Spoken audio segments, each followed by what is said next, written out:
Welcome to the Way of the Taibhsear podcast. This is episode 25, The Four Sacred Pillars.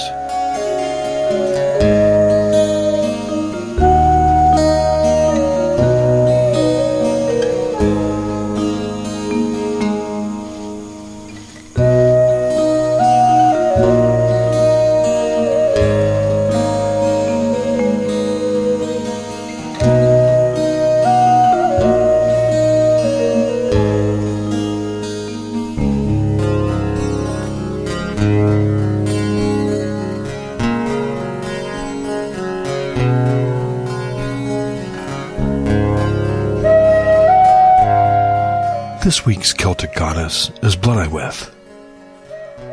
Blynewith is the Welsh goddess of beauty.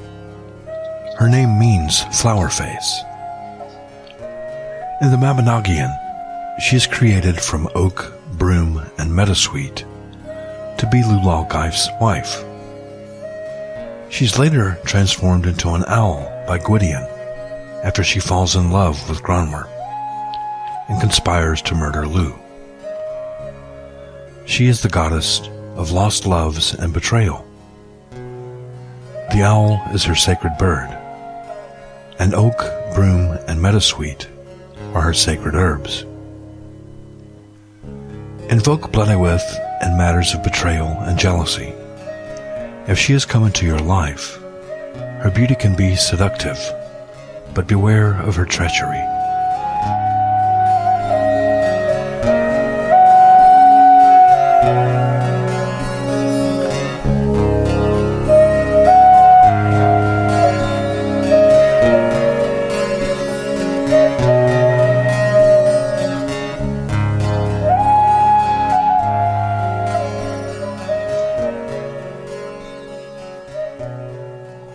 Although Druidry began as a religious and spiritual path of the ancient Celtic peoples of Europe, modern Druidry and Taibhsears come from all races and cultures. Everyone has their own opinion of what it is to be a Druid, but each of them also shares a few things in common within the framework of the Way of the Taibhsear. If you could distill these characteristics down into a few principles shared by all Druids, you would probably come up with something the Order of the Taibhsear calls the Four Sacred Pillars. These four sacred pillars are: 1. Reverence for nature and our ancestors. This means that Taibhsears hold nature in all of her forms to be sacred. Taibhsears recognize that we are not separate from nature. What we do to the web of life, we do to ourselves. We treat all life forms as sacred brothers and sisters on a journey together. Does this mean that Taibhsears worship nature? That would depend on what you mean by worship.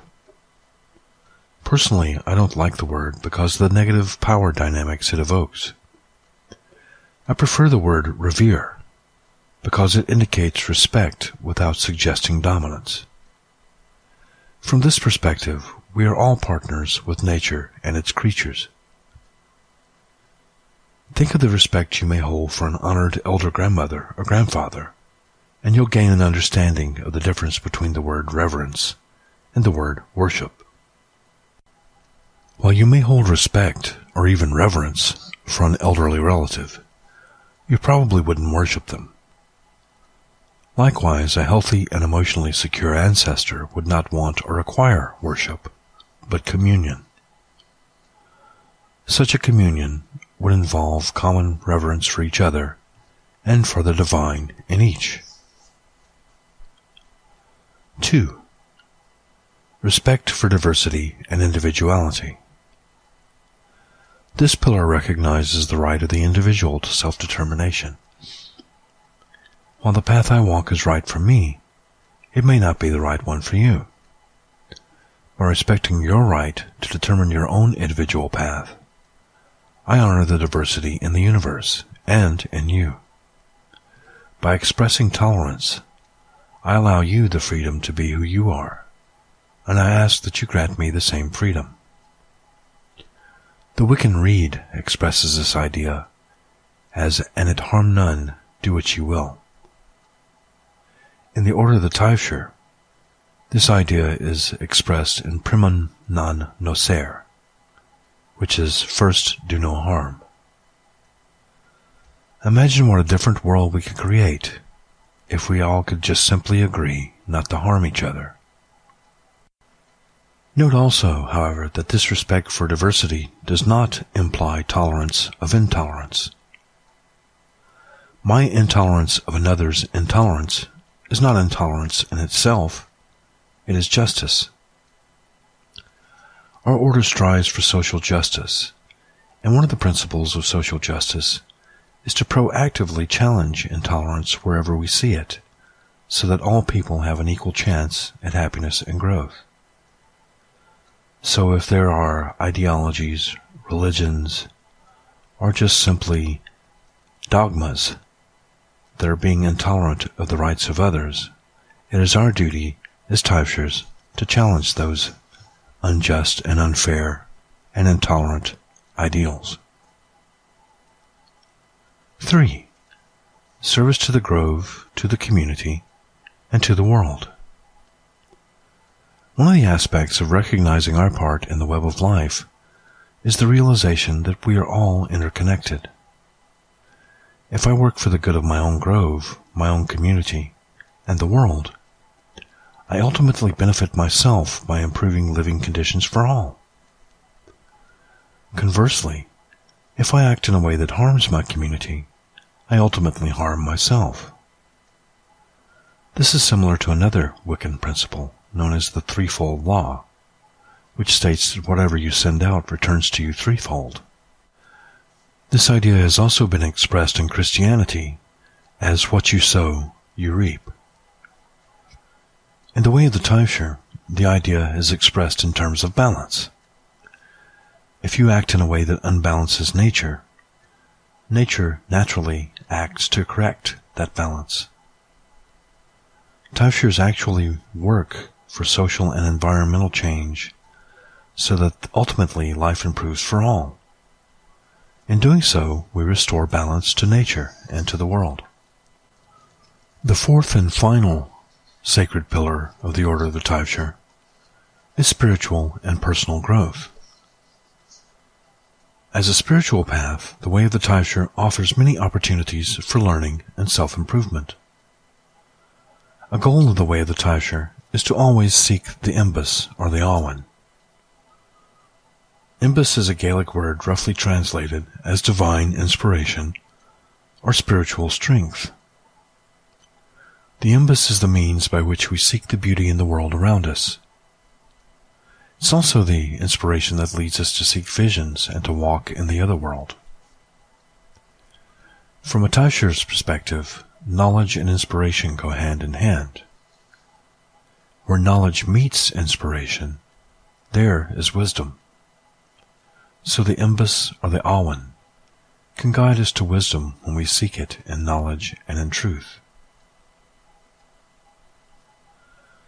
The four sacred pillars may be summarized succinctly as reverence, respect, service, and growth. So in answer to the question, what is the way of the Taibhsear? I would say that if you have a deep respect for nature and for our ancestors, and an abiding love of diversity and individual freedom, and if you're interested in personal growth, and if you would like to use these interests for the betterment of yourself, your community, and the world at large, then the way of the Taibhsear just might be the path you're seeking. The four sacred pillars are the core ethical principles of the Order of the Taibhsear. They are the only beliefs required for membership in our order. Because of this, students of the Order of the Taibhsear are asked to think and reflect deeply on what the four sacred pillars mean to them. The questions we use for such reflecting are as follows. In what ways do you show reverence for nature, for your ancestors, for all life? In what ways do you show respect for diversity and individuality? Are there any challenges you face in this area? In what ways do you serve your grove, assuming you have one? What ways do you serve your community and the world at large? In what ways do you seek spiritual and personal growth? If you're contemplating membership in the Order of the Taibhsear, ponder these questions and see what answers come to you.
Order of the Taibhsear. There are 15 virtues that guide our ethical principles.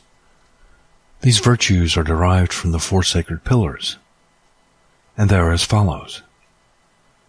1. Trokar. Trokar means mercy. It's from trog and kar, literally friendly to pity.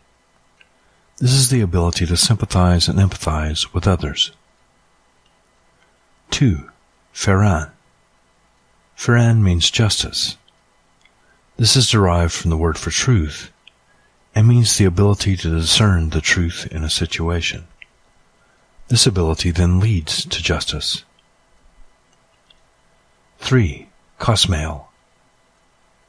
Kosmail means similar or fitting.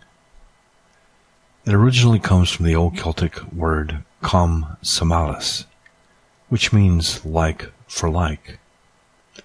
In this sense, it means making the punishment fit the crime, not in the eye for an eye sense, but in the sense of not punishing too harshly.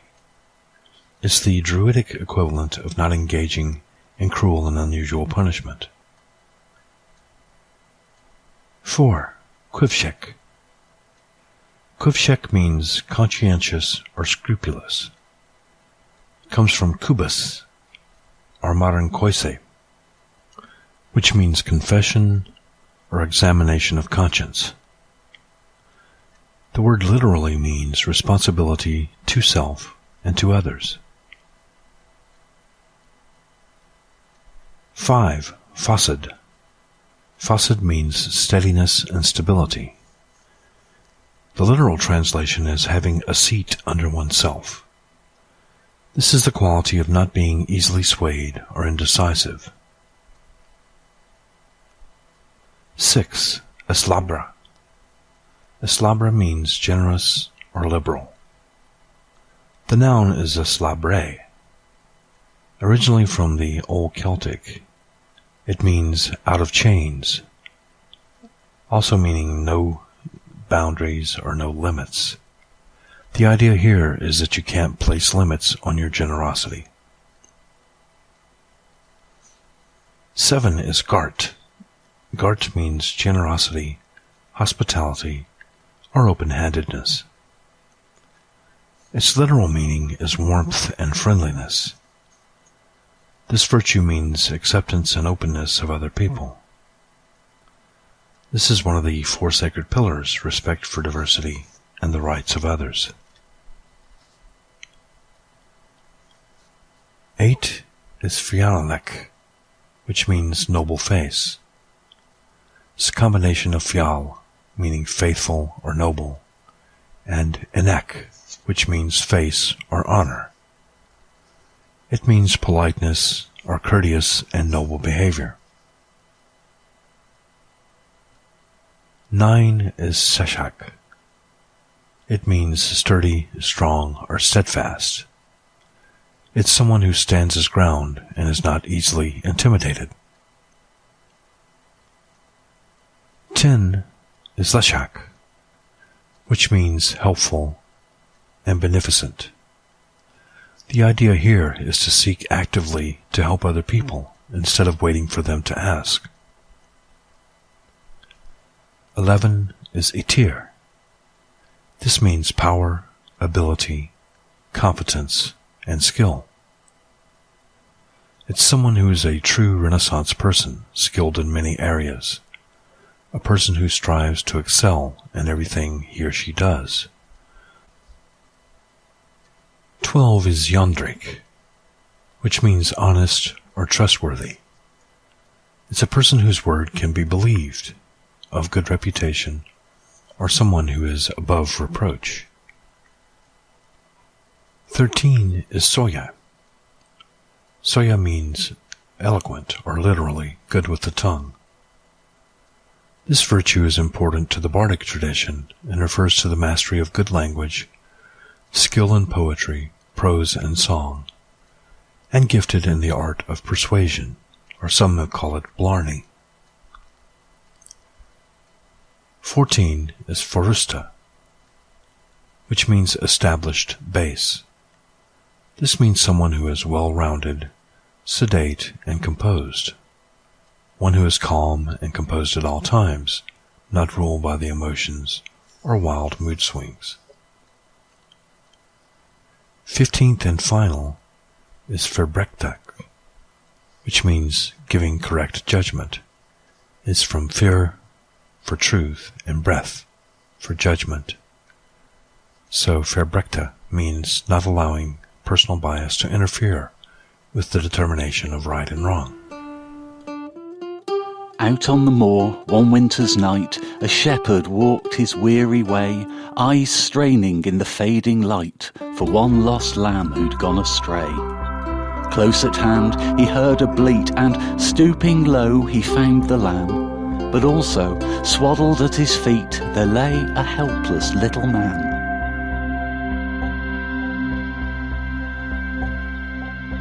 Although surprised, he understood, for well he knew the tales of old. The child was not of human blood.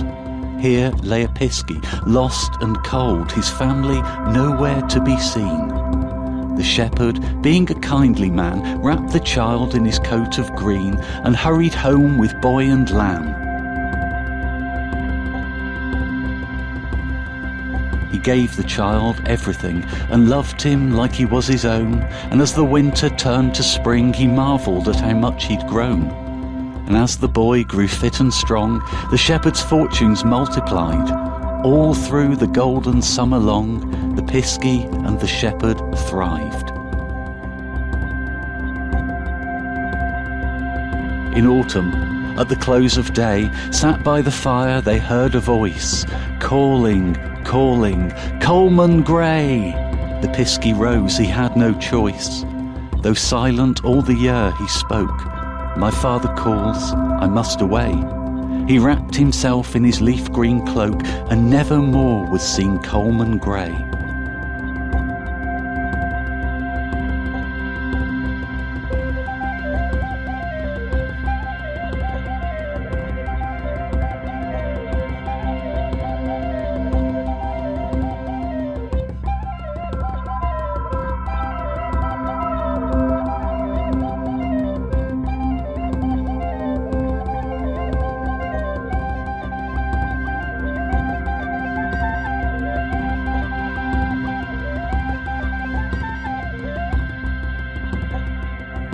But on the moor, at dark of night, if by chance you go astray, and in the distance see a light, it might just be old Coleman Grey. For the charity of one kind man, he strides across the moor alone, with lantern and with staff in hand, to lead all straying lambs back home.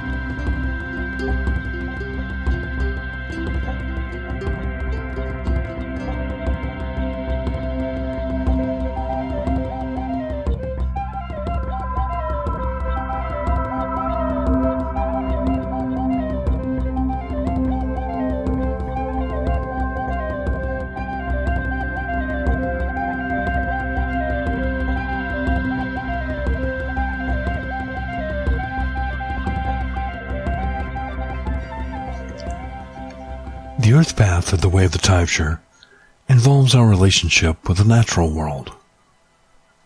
There are 7 virtues concerning the earth path. If you would like to explore the earth path virtues, over the coming week, spend one day with each of the virtues listed below, using the format we're about to discuss. Day 1. Spend this day with Trokar, mercy. Today you find one way to be friendly to pity for the natural world. Maybe it involves visiting an animal shelter, or making a donation to an environmental organization, or recycling, or any other environmental activity. Also on day 1, spend some time with Fairwin, or justice. Speak the truth about an environmental issue that concerns you. You may write a letter to a newspaper, or tell a friend about the issue, or post a blog about it, or find any other way that allows you to make the truth known about your cause. There will be 2 virtues for day 2 as well. The first of these is kosmail. Kosmail means similar or fitting. On this day, express your gratitude to the Mother Goddess in some way. You might offer a libation to a tree or another plant, or plant a tree, or clean up a roadside, or any other expression of gratitude for the earth's bounty. Day 2, you will also spend with kuvshik. Kuvshik means conscientious or scrupulous. Think of at least one thing you could do to help the environment, then vow to do it on this day. Day 3 of your week with the Earth Path virtues will be spent with Fushad and Aslabra. Fushad means steadiness and stability. On this day, day 3, resolve to find one thing you can do on a regular basis to help the environment.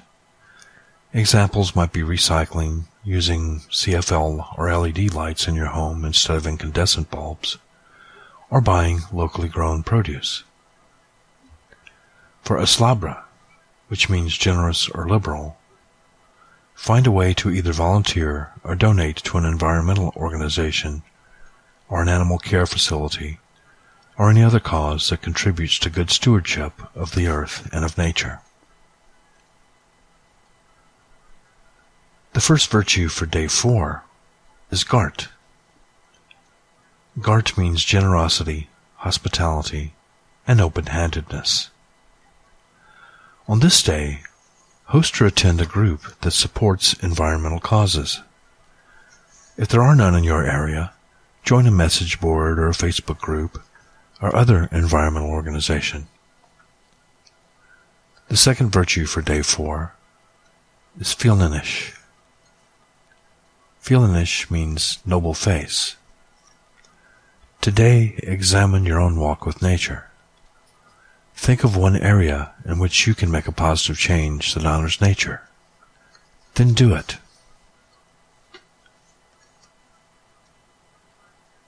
Day 5's virtues are Sheshak and Lishak. Sheshak is sturdy, strong, and steadfast. On this day, take a stand for an environmental issue. You may write a letter to your congressional representative or your local government official, or write a blog on your stance, or any other thing you can think of to make your stance on the environment known. For Leshik, which means helpful and beneficent, seek out someone or some group who's working for change, and then offer to help them. Day 6 of your week with the Earth Path. On day 6, start with Ichir. Ichir means power, ability, competence, and skill. So today, learn at least one new skill that will help you walk more in harmony with nature. You could learn to organic garden, or medicinal use for a plant, or learn how to do anything that might help the environment or other living things. The second virtue for day 6 is Yandrik. Yandrik is honest and trustworthy. Vow to yourself to continue to exercise the skill of being honest and trustworthy and speaking the truth to power where environmental issues are concerned. Day 7 and your final day of spending a week with the Earth Path virtues will be spent with 3 virtues. The first of these virtues is Soya, which means eloquent, or literally good with the tongue. The second is Forsta, which means established base. And the third is Verbrethic, or giving correct judgment. Using all 3 of these virtues, write a blog or essay on an environmental topic, an animal rights issue, or on anything about living more closely with nature. Practice your powers of eloquence and honor your commitment to the Druid path in the essay. Practice the art of correct judgment by examining both sides of the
Suppose you could create your own moral code to build a perfect utopian society.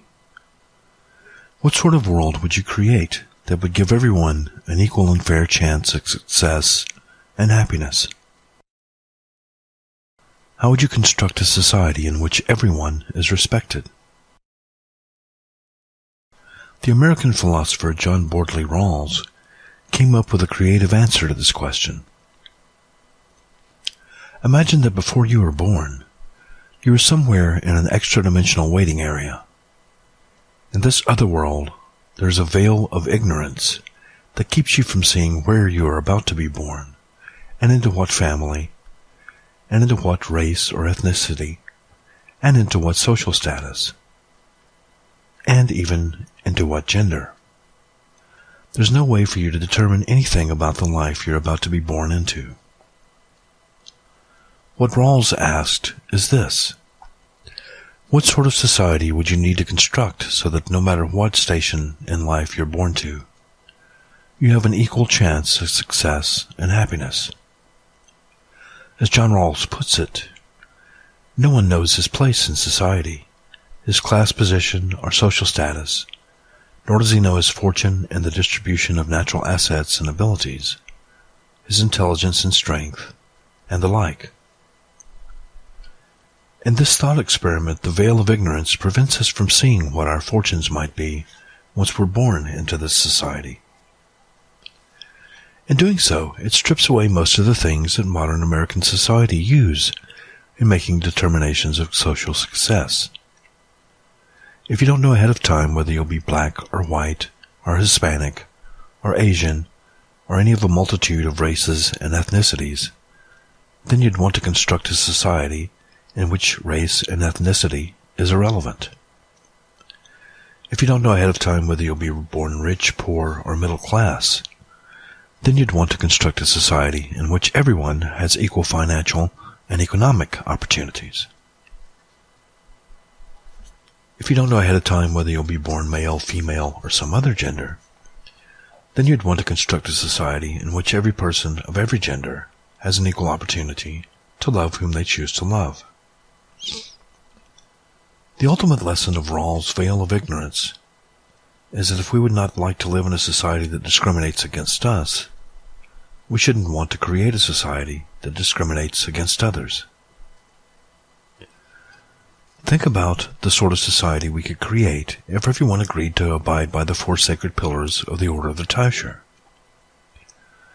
These sacred pillars may be summarized as respect, reverence, service, and growth. If we all shared a common reverence for all life, then it wouldn't matter what our station in life was and what station in life a person was born into. All people would be treated with equal reverence with regards to the rights to life and happiness. This reverence would also extend to all other living things. If we all shared a common respect for the diversity and the rights of others, then it wouldn't matter what race or ethnicity or gender a person was born into. All people would be treated with equal respect, as would all other living things. If we all cared a common love of service to others, then it wouldn't matter what sort of economic or financial status a person was born into. All people would have an opportunity to serve others and to be served by others. If we all shared a common interest in personal, spiritual, and community growth, then it wouldn't matter what sort of community a person was born into. All people would have the opportunity to grow together as a village and as a tribe. As we all grew together, we would learn from each other that the best way to strengthen our rights and the rights of the individual is to strengthen the communities in which an individual lives. The Order of the Taibhsear makes no apologies for being a liberal and socially progressive order. Such a viewpoint is the most ethical and sustainable form of ideology. It's the best way to assure the greatest good for the greatest number of people. It's also the best way to assure the future of the planet, our Earth Mother.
meditation is used in matters associated with the hearth and the home, or with physical reality, or with fate and destiny.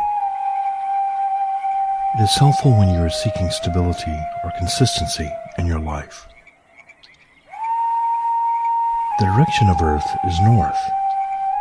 It may help when performing this meditation to face north if possible. The season associated with the Awan of the Earth is winter. Ground and center by picturing yourself surrounded by a forest. As you continue to breathe, see the forest filling with snow all around you. The evergreens glisten with this new fallen snow as you continue to bring your consciousness into this space and this time.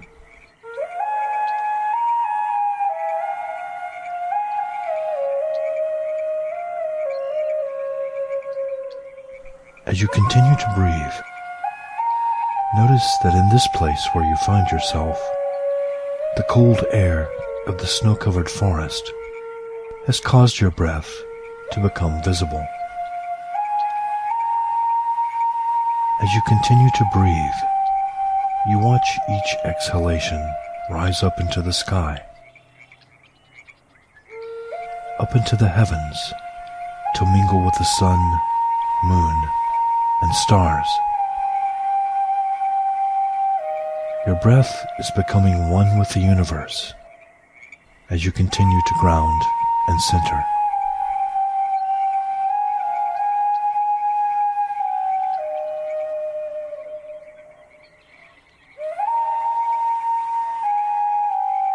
As you ground yourself, you gradually become aware of the heartbeat of Mother Earth. You can hear it all around you, enveloping you and surrounding you. You can feel it deep in your bones.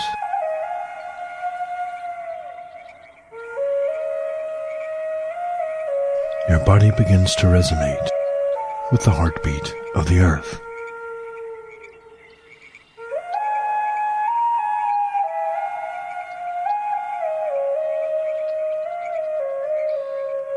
The Awan of Earth is the Awan of honor. As you seek stability and consistency in your own life, think about what honor means to you. Meditate on your own code of honor for a time.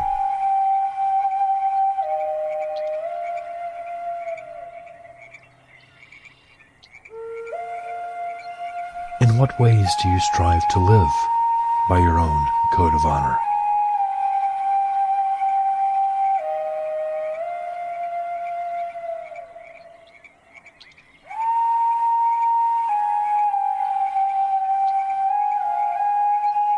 In what ways have you fallen short of keeping your own code of honor?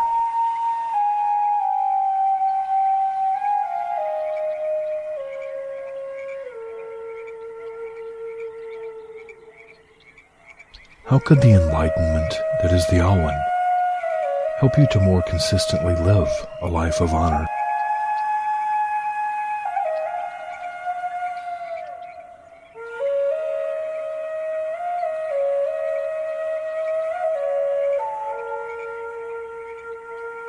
How could a life of honor bring you consistency and stability?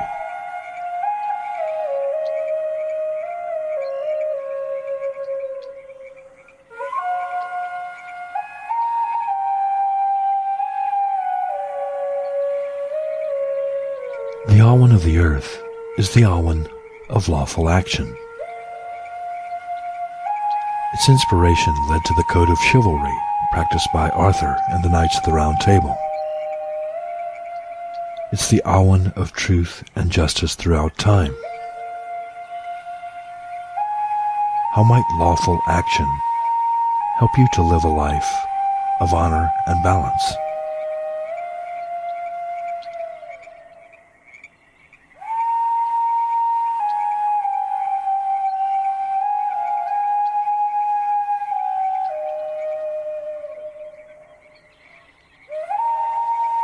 The Awen of the earth is the Awen of the warrior.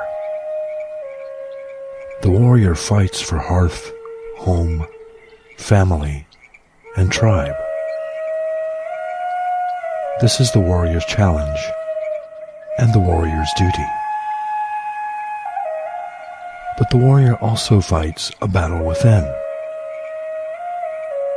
It is a battle between the dark and the light, between chaos and order. How might the way of the warrior help you to live the life that you were born to live?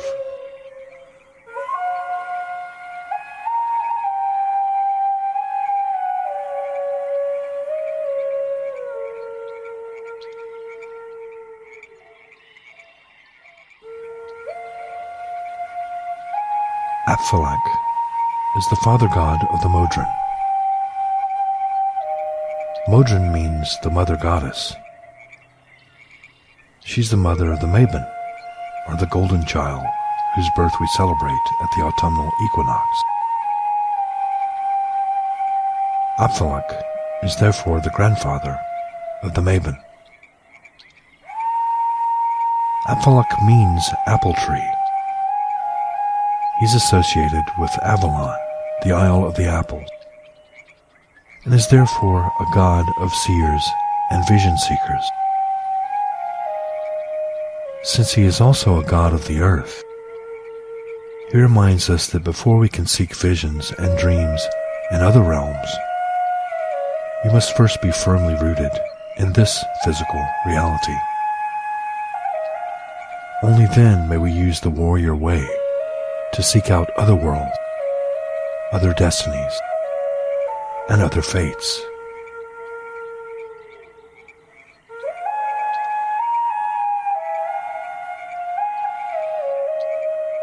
Danu's gift from the Awen of the earth is the Stone of Destiny.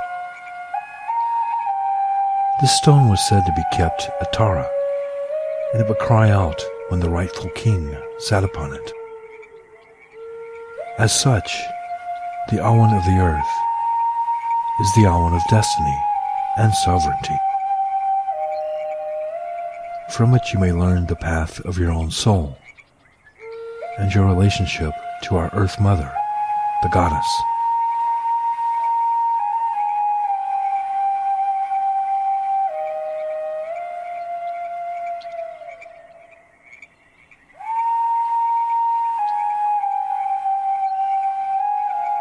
As you end this meditation on the Awen of the earth, ponder the meaning of your own destiny.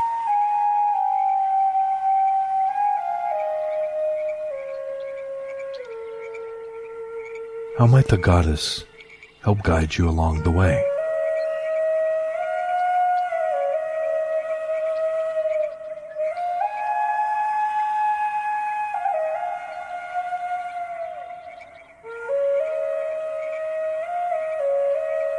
How might the Awen of the earth aid you in living a life of honor?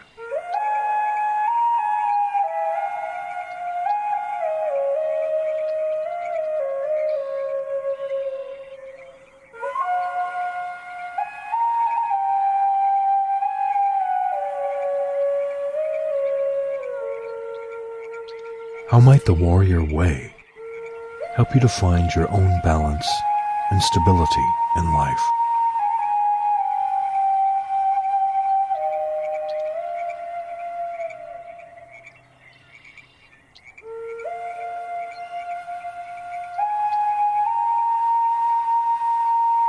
As this meditation draws to a close, give thanks to Danu and Aphthalak for the divine and ancient wisdom they have shared with you today. When you are ready, open your eyes, secure in the knowledge that you have taken another firm step on the warrior way.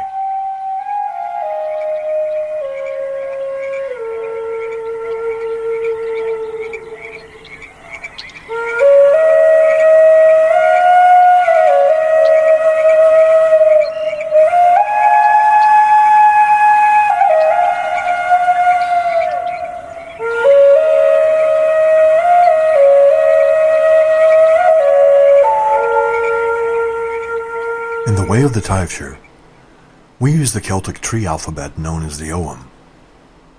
In this section of the podcast, we will present one character of the Ogham each week, offering information on the meaning of each letter of the Ogham alphabet, trees associated with each letter, the healing and magical properties of each tree, gods and goddesses associated with each tree and letter, and the divinatory meanings of each letter of the Ogham.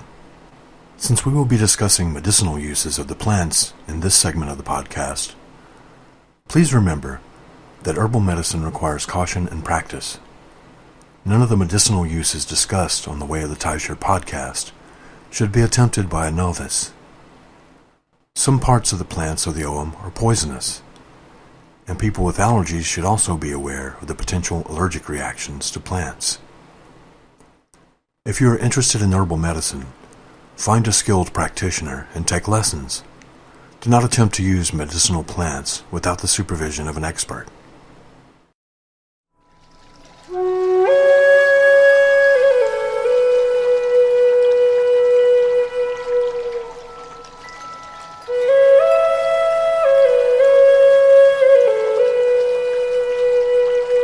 The letters CH in the Ogham alphabet are represented by Coed. The alternate name for Coed is Eveth.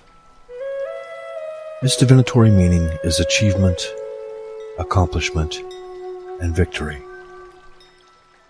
The Order of the Taibhsear uses the tulip poplar for this letter and calls it Coed. Some orders use aspen for this letter. These orders generally refer to the letter as Eveth when aspen is used. Coed is the 21st letter of the Ogham alphabet and the first letter of the last grouping of 5, known as the Four Feta. Healing properties. Use a tea made of poplar buds for treating fevers. This tea is also useful in treating arthritis. An infusion of poplar leaves helps treat diarrhea. Poplar buds exude a sticky substance. This sap can be used as a stimulant. Make a tincture of this sticky sap from the buds for chest complaints or rheumatism. The sap is also high in vitamin C and may be used to treat scurvy. Make a balm of the sap to heal bruises and swellings more quickly. Magical uses. Black poplar aids in divination. A wand or Ogham fuse made of black poplar will help you to see the future. Rune sticks carved on this wood will be powerful. The abilities to protect, shield, and resist temptation are poplar's magic gifts. Poplar also aids in overcoming fear. Carry a dried tulip poplar blossom in your crane bag to ward off fears and anxieties, or carve a walking staff out of poplar for the same purpose. Poplar buds carried in a bag worn over the heart help to heal a broken heart. A charm made of poplar wood eases stress in the life of the one who wears it. Poplar wood is traditionally used for carving statues of the goddess. If poplar is used for magic tools, never let the wood touch the ground once it is harvested. This discharges the energy and will make it useless for your purposes. Coed stands within all 3 realms and sees the past, present, and future all at once. Poplar magic is good for attracting the sweet things in life. It's concerned with seeing the bigger picture, zooming out and gaining some perspective on a situation. The magic of the poplar is the magic of the earth goddess herself. To work with poplar is to work with the earth goddess, uniting the forces of chaos and order, in perfect balance and in infinite diversity and infinite combinations. Celtic gods associated with this tree are the goddess Blodeuwedd and the Celtic thunder god Tyrannus.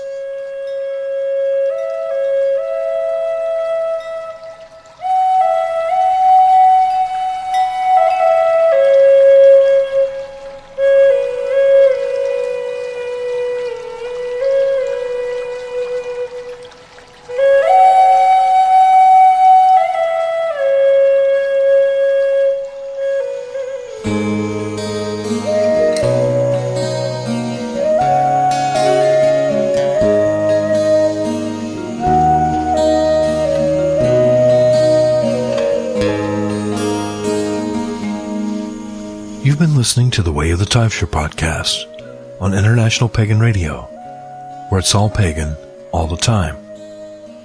This has been episode 25, The Four Sacred Pillars. Music on this episode featured The Owl in Winter by Shenka the Vate from the album Mist on the Mountain, Coleman Gray by A Tiding of Magpies, Wherever She Goes by Mary Jane, and Native Son by John Fry. The Way of the Taibhsear is the official podcast of the Order of the Taibhsear. You can learn more about us at Taibhsear.com. That's TAIBHSEAR.com. The Way of the Taibhsear is a podcast about Druidry and paganism as practiced by the Order of the Taibhsear. Paganism is a wide and diverse community, and we don't claim to speak for all pagans. You can get in touch with us at the show at podcast@Taibhsear.com. That's podcast at TAIBHSEAR.com. The Way of the Taibhsear is sponsored by Elder Grove Seminary, offering the best in pagan education with online bachelor's, master's, and doctoral degrees in ministry and divinity. Learn more about Elder Grove Seminary at eldergrove.org. Until next time, blessings of the ancestors.